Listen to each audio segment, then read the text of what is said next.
Oh, let's make Alan Sugar's head explode. Oh, hey! Oh, he's thinking about it. Oh, you're fired. Okay. So I was teaching a course just a couple of days ago, and one of the people on the After Effects course said, "Oh, could you use the shatter effect maybe to explode somebody's head?" So I thought, "Yeah, let's have a go." So first of all, I thought, whose head would I like to explode? I thought, well, Alan Sugar often looks angry, so I downloaded this image. Let's scroll out from Google. So that was obviously our starting point. So this is the composition. You can see we've got this, and so I'll just take you through the stages I went to. So obviously I did a new composition, 1920, 1080, 10 seconds long, all good. I'll just call this head demo, just as we're going through. I may keep referring back to the other composition.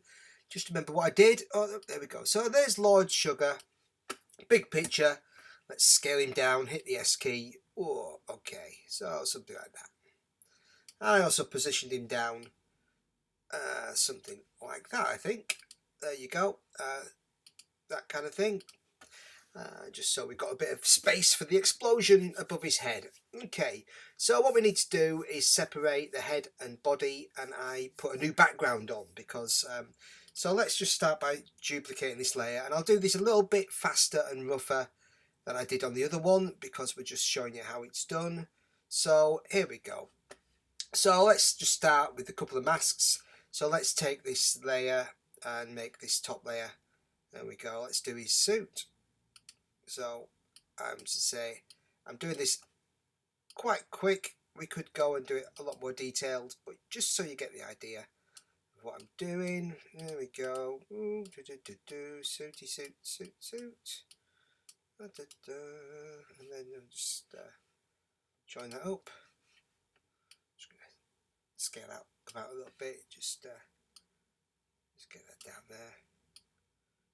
There we go.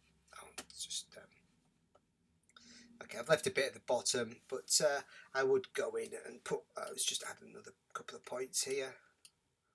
There we go.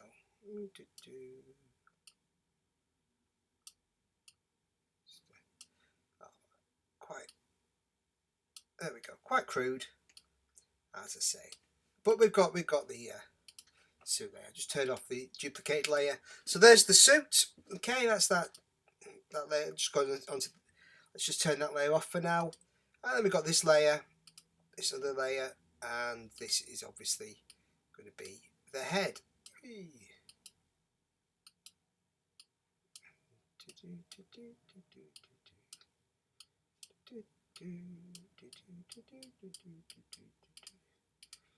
There he is, that's our head there. So put both layers together and we have Mr. Alan Sugar there. Now I'm just going to do, just going to turn that mask on for a second, just because I just want to use the colour.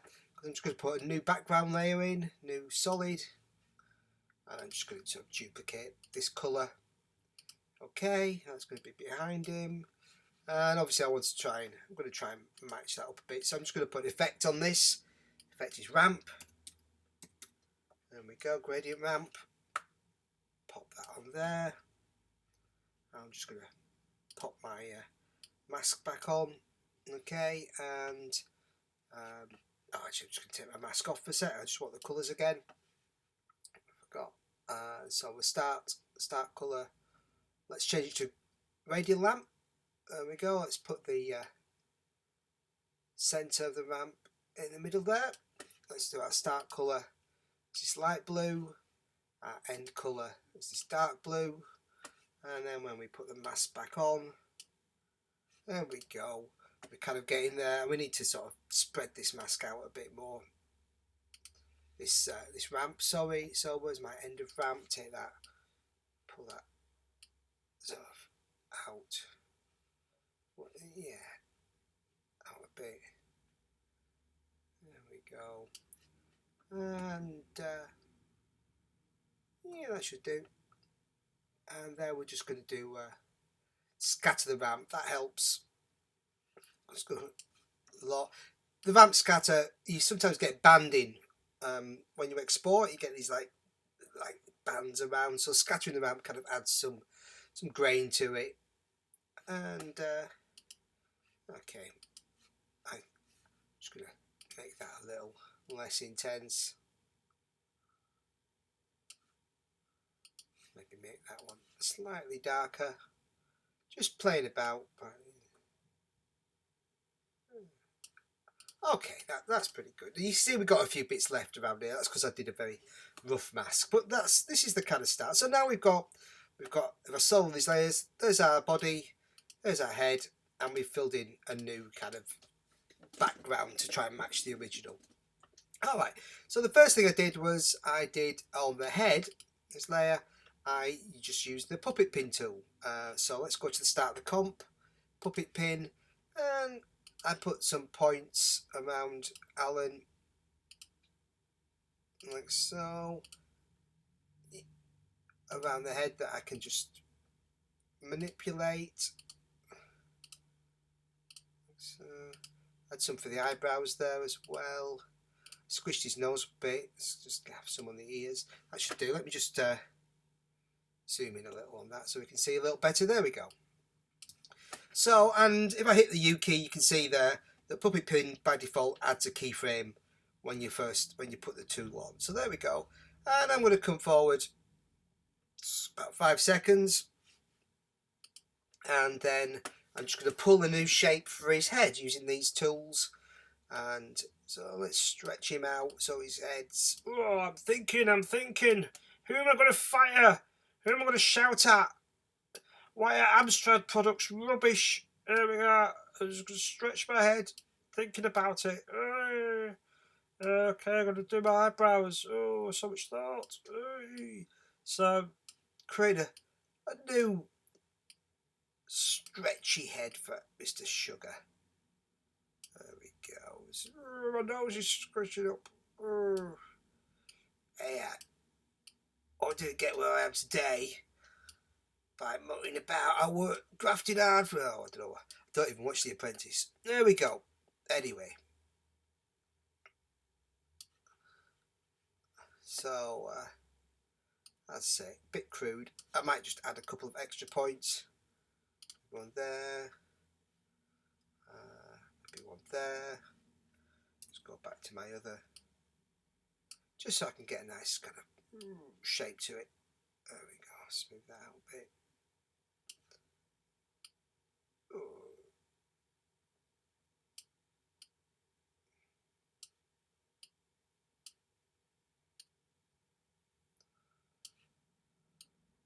Okay, I'm doing this quite quickly and crudely, but you get the idea. So what you want is to end up with is an expanding head. So just fit to window there. And there we go. So we've got Alan's head growing.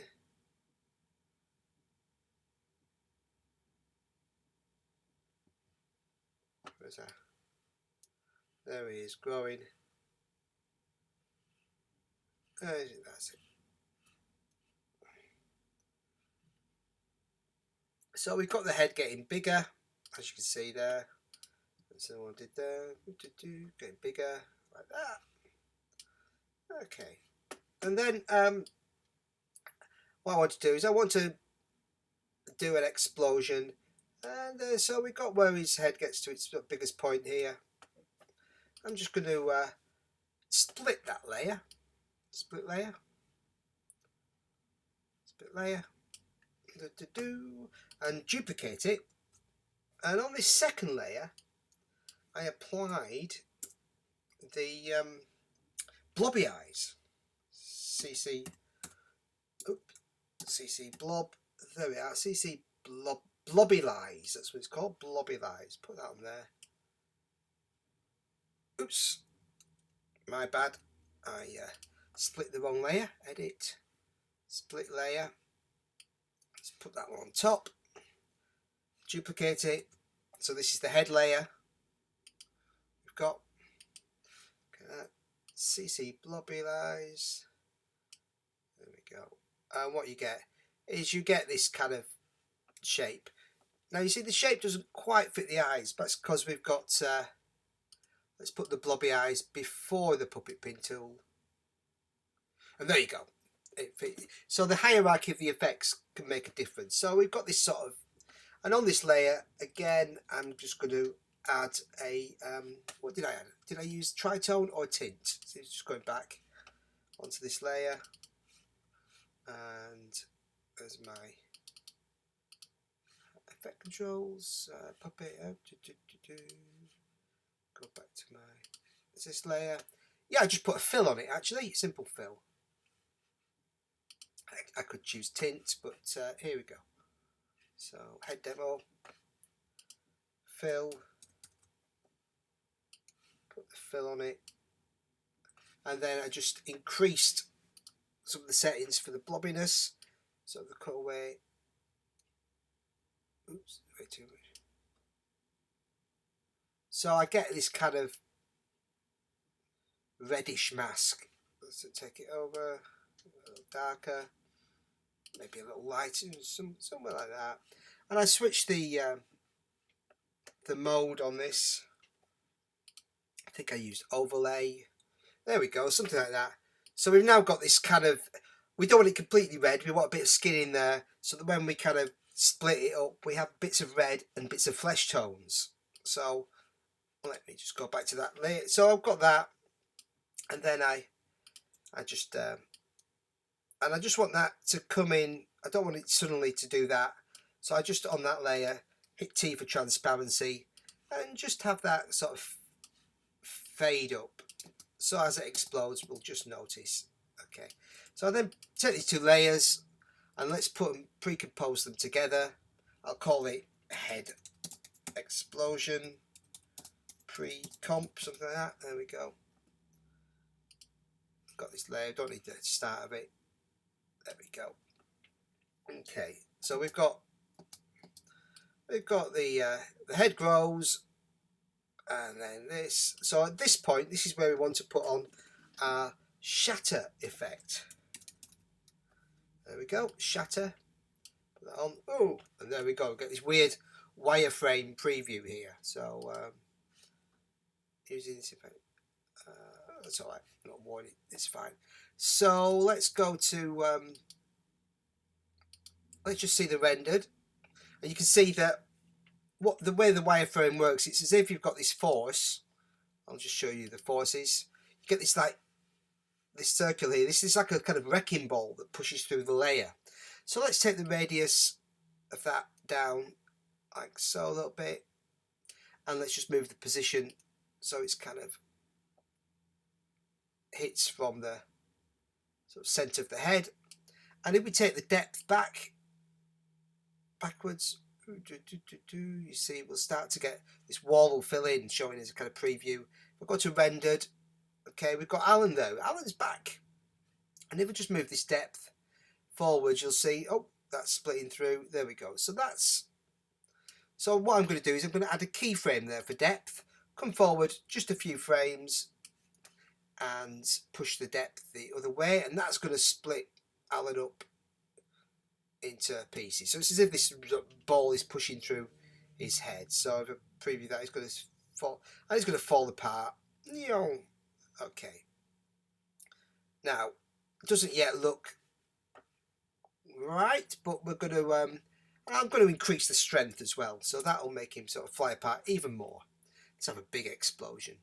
Now, what I need to do is change these particles, these shapes.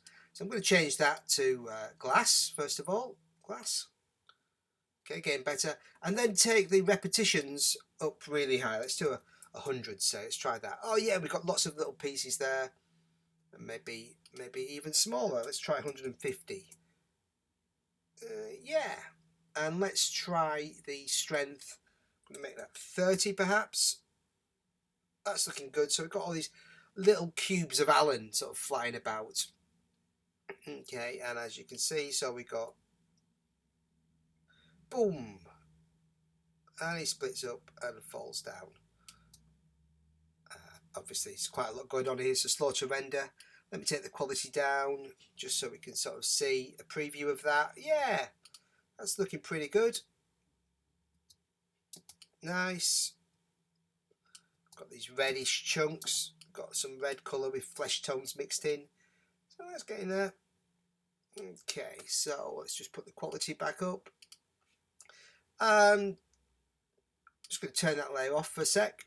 And for Alan's neck on here, you can see I used a bit of, quite simply, I just went and Googled an image of a beef joint. We've got a brisket of beef there. Drop that on. There it is. I quickly did a mask to cut out the beef. Where's the beef? Again, doing this really quickly. There we go, got some beef. Just scale it down a little bit. About the right size. I just made the layer 3D, then I could use these to kind of rotate it around, move it about, something like that. Just scale it out a little bit. Oops. There we go. As I say, just doing this really quickly. Drop that behind the neck. There we go. That's not bad. And I just also had just that coming in just when the explosion happens. Oh, that's my background layer. There's my beef. So I'll just have it start like a frame after the explosion, so we don't see the red under the neck. And when I did this properly, I'd made sure that you can see we've got some gaps here. But when I took more time, I kind of set it up so we didn't have those gaps. So as I say, take a little more time doing this just to get it perfect. But there you go. That's the basic idea of making Alan's head explode. And just to make it a little better, I also, on this layer, we could use a little motion blur on that. So I added CC, force motion blur. Drop that on there. That looks more realistic. And I also did a little, they're still quite square, these particles, so I just put the roughened edges on. Let's switch this project back to, there we go. And you can see the roughened edges command has just kind of rounded off the edges of those, so they look a little less like a shape, a little more organic. And there you go. Now there's quite a few effects going on there, so it'll take quite a long time to render. But there you go, you get the idea. Exploding Alan Sugar. Play about with these effects, they're great, great to make up your own stuff. And oops, there we are. Quite a nice image to leave you with. Enjoy! Boom!